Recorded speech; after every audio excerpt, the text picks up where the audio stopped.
Yung masarap gumastos na nakukuha mo lang yung perang ginagastos mo dun sa passive income mo instead na sa savings.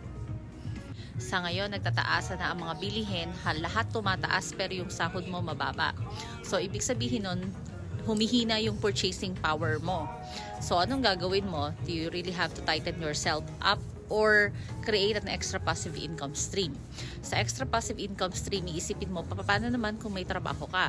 Kung may full-time ka, paano ka pa mag-create ng isa pang trabaho? So, kailangan kung mag-create ka ng another passive income for you, isipin mo yung less work na pero it will bring you great results. Yung same result na gusto mo.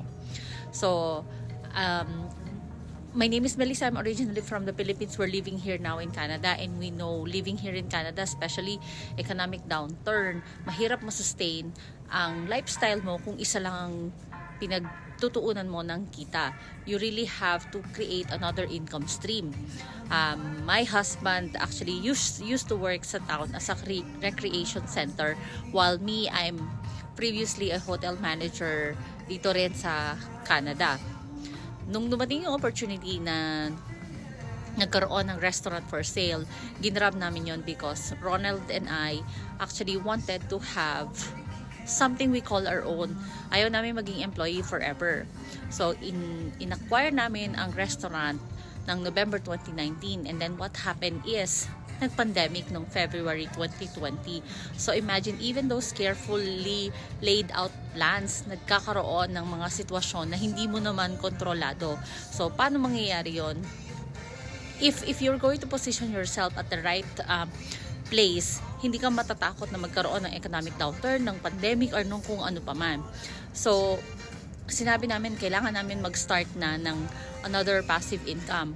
We try to look for something na hindi magke-create ng distraction, not distraction, ng istorbo para sa restaurant operations. Tapos na hindi rin magko-compromise ng family time until we learn about this digital business. Digital business, hindi ibig sabihin kailangan maging tech savvy ka. Kasi dito sa business na to, magkakaroon ka ng direct mentor at direct coach. Natuturuan ka naman every step of the way whenever you need assistance. Hindi madali maging your own entrepreneur or being your own CEO. Kailangan magkaroon ka ng time, effort, and commitment bago mo ma-achieve yung success na sinasabi mo.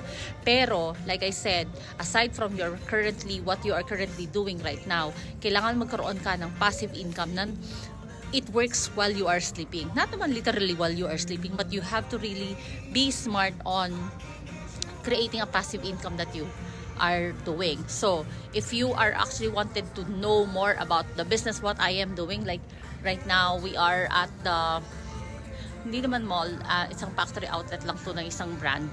But then we are actually shopping, and then yung digital business nagra-run sa background without compromising family time, and then no interruption on the restaurant operation. So if you are interested in knowing the digital business that I am in, message me or give me your email address, and then I will register you sa free webinar. That is a free webinar that is just for you to check. Parang ganito, bibili ka lang bago ka bumili ng damit, ita-try on mo muna kung it magpipits for you perfectly. If it will suits your lifestyle or what you have right now, then take the next step. But right now, watch the free webinar that we are offering. Just check it out if this is for you.